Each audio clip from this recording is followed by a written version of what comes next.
So good morning. I'm in the swimming pool annex of the Hotel Bristol in Gibraltar, and today I'll be flying from Gibraltar back to London Gatwick to be precise, on easyJet on I think their A319 product.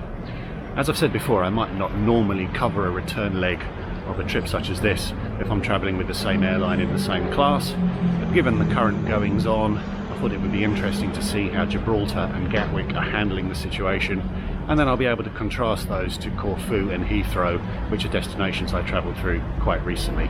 So, come with me. The unusual part about today's trip is that I'm actually going to walk to the airport, which is an interesting opportunity here in Gibraltar, given that it's about a mile away, and you get to walk across the runway, which is an unusual experience and something that's quite good fun. So come along. Hi, I'm Matt. Over the last 25 years, I've travelled a lot. I've lived in 5 countries on 4 continents. I've flown over 1.3 million miles. I've visited over 100 countries, every American state, but I'm nowhere near done.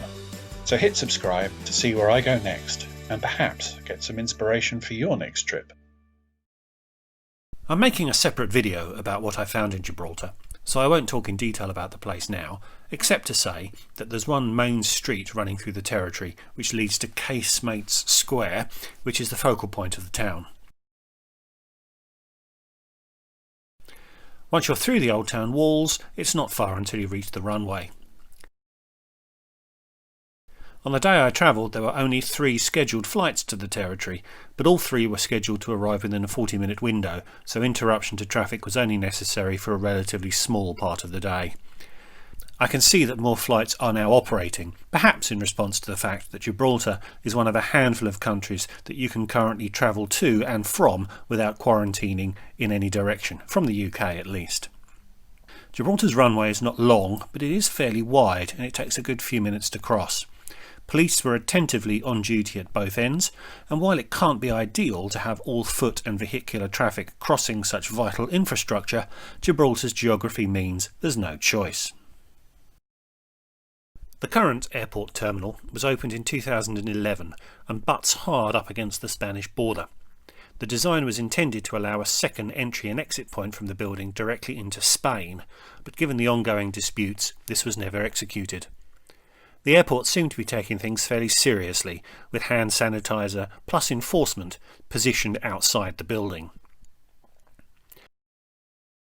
I was through security quite quickly, and the designers of the terminal obviously missed a trick by only directing us past the duty-free shop rather than through it.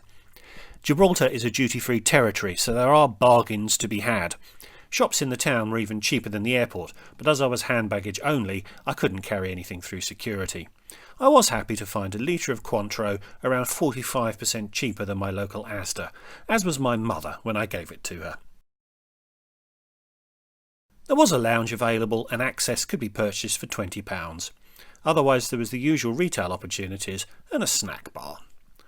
The most unusual and attractive feature is the outdoor viewing terrace, although this didn't open until after my plane had landed, which was a little disappointing as it meant I could only capture that landing through the grubby window. Once the doors were unlocked, there was a bit of a stampede to get the seats outside, which is clearly where you want to be on a day like this. easyJet aimed for speedy turnarounds, and before long we were boarding. As with the outbound flight, speedy boarding didn't seem to provide any great advantage over regular boarding, and after a short walk to the plane, we were boarded from both front and rear doors. Our plane today was an Airbus A319, delivered to easyJet 12 years ago, configured to carry 156 passengers. No great effort was made to control boarding in order to limit passenger crossover on board, but everyone was wearing a mask, and as the plane was perhaps 70% full, it wasn't that bad.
took off to the west, skirting the Spanish coastline until we were high enough to turn inland.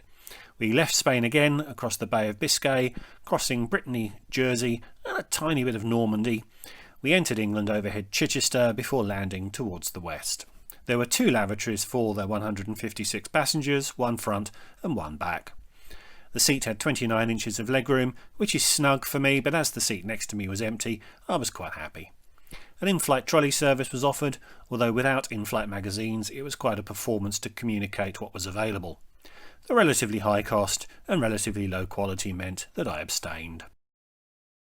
Our flight time was 2 hours and 13 minutes, which was quite short due to strong tailwinds, even if it meant that we had some moderate turbulence as we descended into some quite beautiful clouds.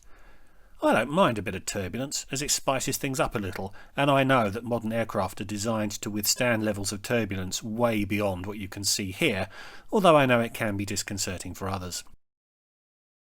Once we were out of the clouds, all was good, and we enjoyed an uneventful landing, which is how you want all your landings to be.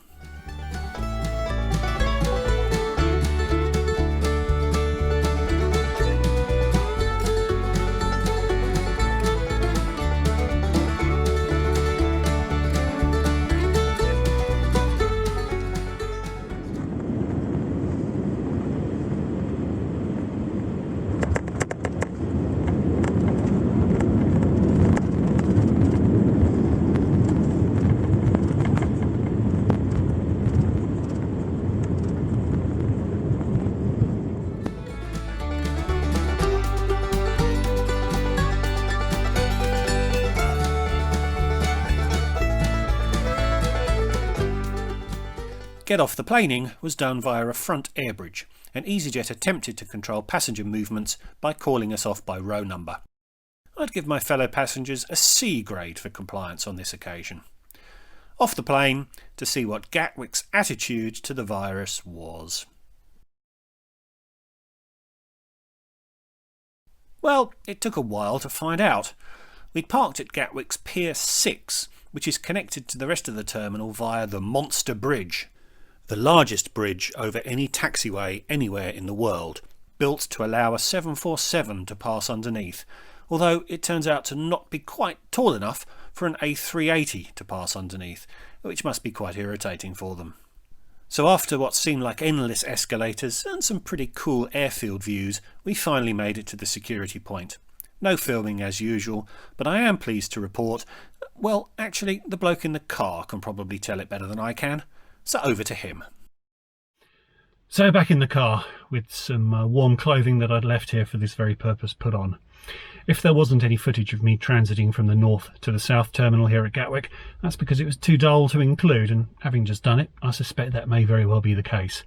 So at the UK border, unlike at Heathrow, there was a somewhat harassed gentleman insisting on seeing everyone's passenger locator form or emailed proof that we had collected one. A number of quite grumpy Gibraltarians claiming that they were part of the United Kingdom so didn't have to do one, but on this occasion he was authoritatively and I believe correctly telling them, yes you do, and a large table had been provided to one side stocked with pens and forms just for that very purpose. So well done to Gatwick, put them ahead of Heathrow in that regard in terms of actually enforcing that the passenger locator forms had been filled in. Otherwise a very, very quick transit through the immigration, as you'd imagine, with only 2 or 3 flights arriving an hour at the moment, and then back across here to the car. Now drive back home and start editing this video. Thanks for watching. I hope you enjoyed it. I hope it was informative as to what travelling in these COVID times is actually like. Please leave a like if you did enjoy the video. Leave me a comment. I would love to hear from you. And please subscribe if you're new. Thanks for watching, and I will see you all again soon. Goodbye.